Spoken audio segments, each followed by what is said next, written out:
Welcome to the Deep Dive, where we cut through the noise to get you well informed fast. Today, we're plunging into a sector that's, well, it's not just changing, it's truly reimagining itself. Aviation. Forget everything you thought you knew about just planes taking off and landing. We're talking about a rapidly evolving ecosystem, revolutionary tech, new rules, and honestly, a surprising amount of human ingenuity holding it all together. Our mission for this deep dive to map these new frontiers of flight. We want to understand how safety, innovation, and sustainability are, charting a course for a whole new kind of aviation experience. We're going to unpack the very latest developments, focusing particularly on what two major global players, the European Union Aviation Safety Agency, that's ESA, and the Federal Aviation Administration, the FAA, are doing right now. And all our source material for this deep dive comes from AviPro Software's weekly aviation strategic foresight briefing, published just recently on August 5th, 2025. Yeah, and that briefing gives us a fantastic overview, really, from cutting-edge tech like drones and air taxis right through to the critical human element like air traffic control. We'll also get into the big themes: safety, security, sustainability. It's not just about what's happening. It's about the practical implications, the strategic foresight, what's really coming next in the skies. Okay, let's unpack this then, starting with how quickly these innovative air mobility solutions are actually taking shape. Where are we seeing the most sort of tangible progress getting these things off the ground? Well, there's significant groundwork being laid, especially by ESA over in Europe. They've just launched the fourth iteration of their innovative air mobility hub, the IAM hub. Think of it like a central digital nervous system, maybe. A platform designed for instantly exchanging crucial information on drones, electric aircraft, that sort of thing, right across Europe. Okay, a digital nervous system. I like that. Yeah, and this latest version, it's a major step up. It integrates EU-wide data on things like population density, land use, even designated airspace geozones, plus an updated drone database. What's really insightful here, I think, is how this technical platform is effectively building the digital backbone for future air travel. It's not just data collection. It's creating a shared understanding across a whole continent. Right. Enabling proactive safety management, helping cities and operators plan where and how these new aircraft can operate safely, efficiently. And that aligns with their big drone strategy 2.0. Exactly. All aligned with the European Commission's Drone Strategy 2.0. And this whole initiative, it's got backing from the Commission and Parliament. It's in phase 2 now, running through September 2026. So EASA is really laying the groundwork for the infrastructure. But what about the vehicles themselves? These new, often electric vertical takeoff and landing aircraft, the VTOLs? Right, good question. They've tackled that too. ESA's also rolled out a new regulatory framework specifically for manned VTOL-capable aircraft. Their objective is really clear: ensure safe, efficient operations for these things, these potential air taxis, while still, fostering innovation and, crucially, public acceptance. That's key. How are they breaking that down? Regulation can get complicated. It can. They've focused on several key areas. First, under air operations, or air OPS, they've issued revised guidance. Think pre-flight planning, landing site availability, and importantly, energy management for electric types. Then there's flight crew licensing, FCL, new guidance on type rating training courses for these VTOL-capable aircraft. So pilots need totally new training. Essentially, yes. These things fly differently, so pilots need a specific type rating, like a specialized license add-on just for that aircraft type. They're also expanding the theory needed, managing electric power, new flight profiles. It demands deeper understanding. Makes sense. And under SARA, the Standardized European Rules of the Air, they've introduced fuel energy terminology. Simple change, but it officially covers diverse power sources like electric. This whole framework, it's really a foundational step towards commercializing these things, getting them into widespread use. It kind of dictates the pace and direction of innovation in Europe. And that sounds incredibly thorough, which is great for safety, obviously. But is there a risk that being so detailed, while essential, might, inadvertently slow down the innovation it's trying to foster? How do they strike that balance? It's always a balancing act, absolutely. Yeah. A constant tightrope walk. And these frameworks, they aim for that balance. A clear path for innovation, but with robust safety guardrails. Okay. And speaking of pathways, what about the smaller unmanned aircraft, delivery drones and the like? How are they being integrated safely? They're so different. Yeah, for UAS unmanned aircraft systems that don't need traditional certification, ESA has issued new guidance on airworthiness. Basically, new, streamlined safety guidelines for certain drone types. This gives them a clearer path to operate safely in scenarios like package delivery or industrial inspections without needing the same heavy certification as a passenger jet. Right. They've also invited stakeholder feedback until September 12, 2025, which shows they're trying to be agile. And for UAS needing higher safety assurance, there's a design verification report process, sort of stamp of approval. It really highlights ES's regulatory agility, trying to facilitate operations as the tech moves forward. So Europe's clearly investing heavily, building the infrastructure, regulating the vehicles. But, the big question, how is the FAA in the U.S. a global leader keeping pace? And are they working with others? The FAA is definitely engaged internationally, particularly on advanced air mobility, or AAM. They've actually formed a partnership with regulators from Australia, Canada, New Zealand, and the UK. Okay, a coalition of sorts. Exactly. The goal is to streamline and harmonize certification standards for AAM aircraft across these countries. They're working on a roadmap for AAM aircraft type certification. The idea is a unified framework. The benefits could be huge. How so? Well, imagine a manufacturer creates an air taxi. They get it certified once, and then it's much faster to get it approved in multiple countries. Cuts out tons of redundant paperwork, speeds up validation. So it helps the manufacturers get to market faster. Precisely. Promotes innovation, gives manufacturers better market access without costly recertification everywhere. And while it starts with these 5 countries, the intention is clearly global expansion. A future where AAM could operate worldwide under consistent safety standards. Wow, standardizing global certification for brand new aircraft types, that is a massive undertaking, huge implications. Ultimately, what this translates to for you, the listener, is that the idea of drones delivering packages or air taxis zipping across cities, well, it's moving from sci-fi to a regulated, real possibility, built on safety. Okay, let's shift gears. Moving from the new vehicles to the systems managing all air traffic, safety and security are paramount here. Let's start with a big leadership change impacting this. Indeed. Brian Bedford has just been confirmed as the new FAA administrator. Big role. What's his background? He brings over 35 years in aviation, including 26 years as CEO of Republic Airways. Yeah. So deep industry experience. His immediate key focus, working with Transportation Secretary Sean P. Duffy, is to develop a cutting-edge air traffic control system. They're aiming for 3 to 4 years. Ambitious timeline. Very.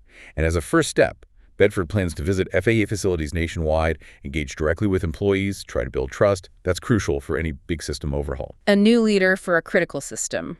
What about the challenge we always hear about having enough air traffic controllers? It's such a demanding job. Yeah, the shortage is real. The FAA is tackling it on multiple fronts.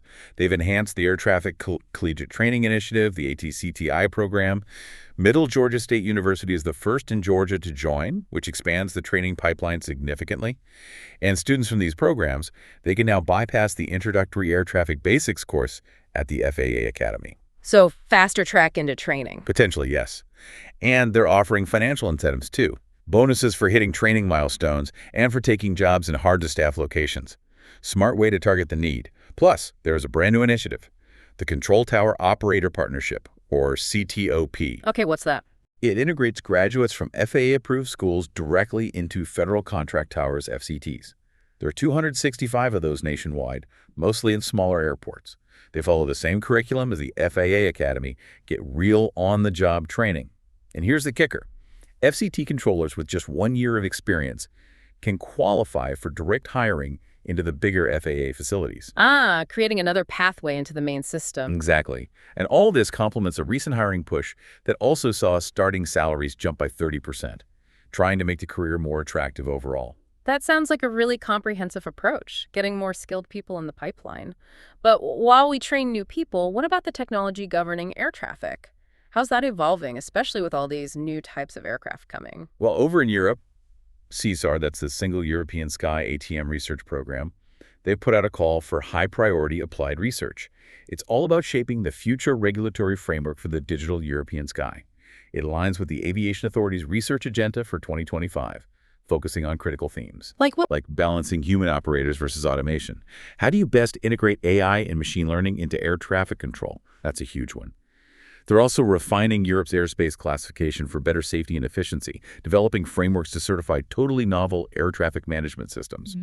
The tech needed for drones and air taxis mixing with traditional planes. plus advanced ways to assess safety for ground-level navigation services and leveraging massive amounts of data via data Force API applications. Really future-focused stuff. Speaking of cutting-edge challenges, we've heard reports about GPS issues impacting aviation globally. What's being done there? That sounds like it could really disrupt things. It is a profound concern, absolutely. Yeah. ESA and IATA have outlined a comprehensive plan to mitigate these GNSS, Global Navigation Satellite System interference risks. And the significance is stark. GNSS signal disruptions jumped, get this, 220% between 2021 and 2024. Wow, 220%. Yeah, largely due to geopolitical tensions, especially in Eastern Europe and the Middle East. Planes rely heavily on these signals for navigation, so losing them or having them spoofed is a very real threat. So what's the plan? It's multi-pronged. Better information gathering, standardizing reporting, real-time monitoring, prevention and mitigation, stricter controls on jamming device exports, better detection and recovery tech. Infrastructure-wise, they plan a backup network using traditional navigation aids and leveraging military ATC capabilities. Smart redundancy. Right, don't put all your eggs in one basket. Exactly. And finally, coordination and preparedness. Strengthening civil-military cooperation, preparing for evolving threats, including drone interference. Their next step is urging ICAO, the global body, to prioritize global standards for this at their next assembly. This definitely connects to a sensitive area. Conflict zones. What are authorities advising for places like the Middle East, given the recent tensions? EASA issued a specific conflict zone information bulletin. It covers airspace over Iran, Iraq, Israel, Jordan, and Lebanon.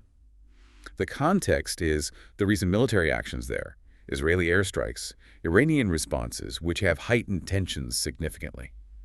EASA states the airspace situation is unpredictable. Significant risks with little guarantee of effective or timely risk mitigation they're actively monitoring. So the advice for airlines is? Heighten caution. Strongly consider alternative routing. And stay continuously informed via EASA updates for compliance and risk assessment. And just to be clear, we're reporting impartially on the content here, not endorsing any viewpoints on the situation itself. Understood. Okay, on a different kind of safety note, what about mechanical issues, engine problems, things like that? Well, EASA also issued a safety information bulletin, and SIB, about load reduction device activation on certain LE-8 engines. This followed 2 bird strike incidents involving Boeing 737-8 aircraft. In both cases, significant engine damage led to this LRD activating and a smoke haven in the cabin. No injuries, thankfully. So the LRD worked but caused smoke. Seems that way. The implication for airlines using these engines is clear. Review the SIB, enhance safety checks, and maybe reinforce bird strike readiness protocols. A reminder that even advanced engines face, well, birds. Right.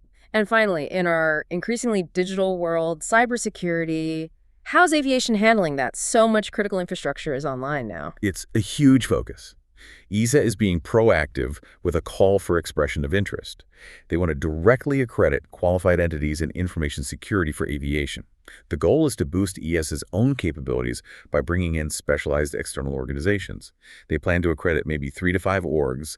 Deadline is September 16th, 2025. So outsourcing some security oversight. Essentially, yes. It's a strategic move. These accredited entities will play a key role in fortifying aviation's information security, supporting EASA's broader initiatives to keep the digital backbone of air travel secure. What's truly fascinating here is just how all these different pieces fit together. Training controllers, deploying digital skies tech, navigating geopolitics, engine safety, cybersecurity. It's this complex, ongoing effort, knitting everything together to maintain safety and efficiency for you, the traveler, every time you fly.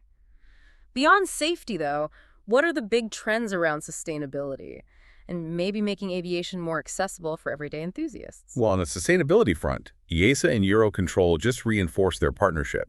They signed an amendment to their Memorandum of Cooperation back on June 26, 2025. This means intensified efforts on aviation sustainability.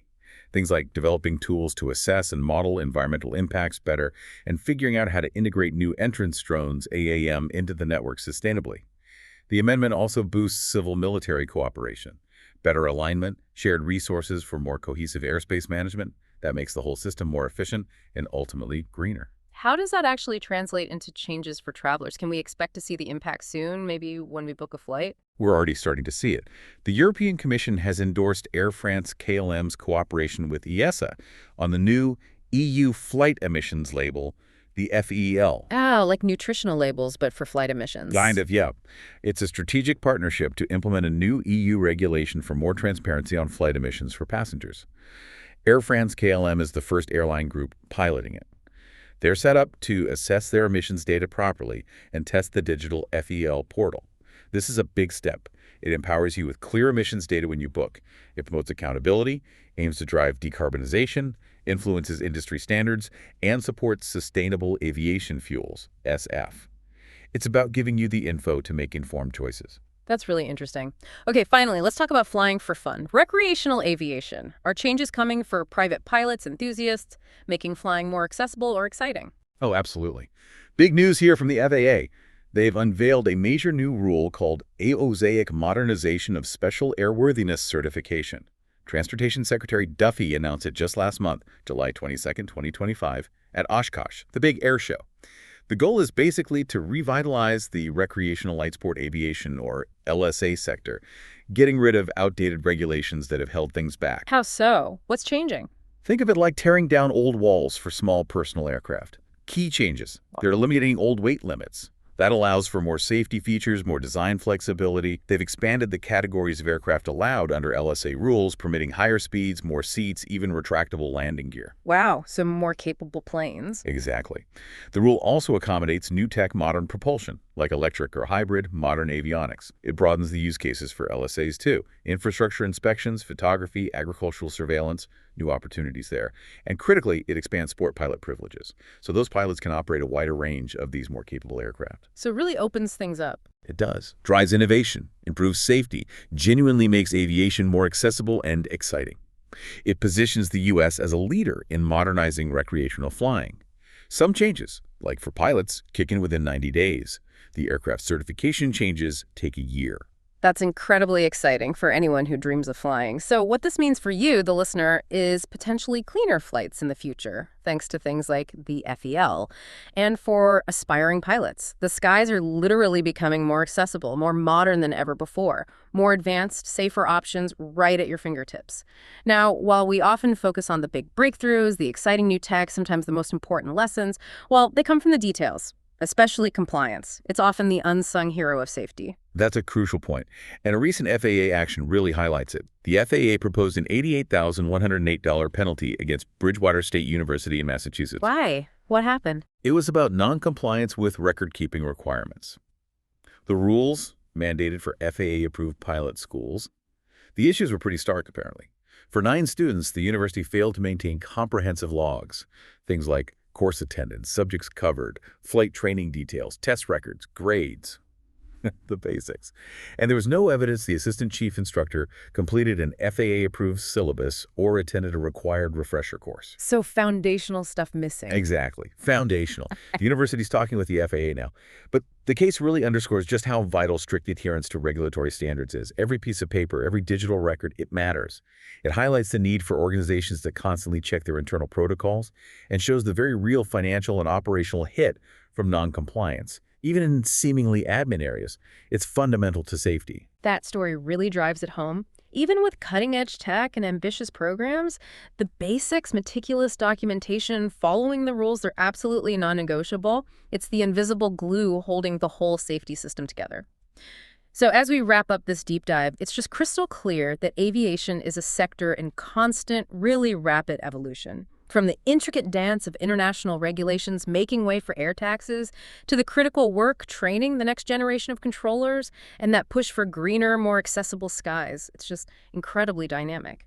Yeah, we've seen how organizations like EASA and the FAA aren't just reacting to change, they're actively shaping the future of air travel. From the macro level global navigation safety, AAM, right down to the micro level of individual flight school compliance, every piece plays a part in the bigger picture. Safety, progress, making the impossible, well, possible. So consider this as we leave you.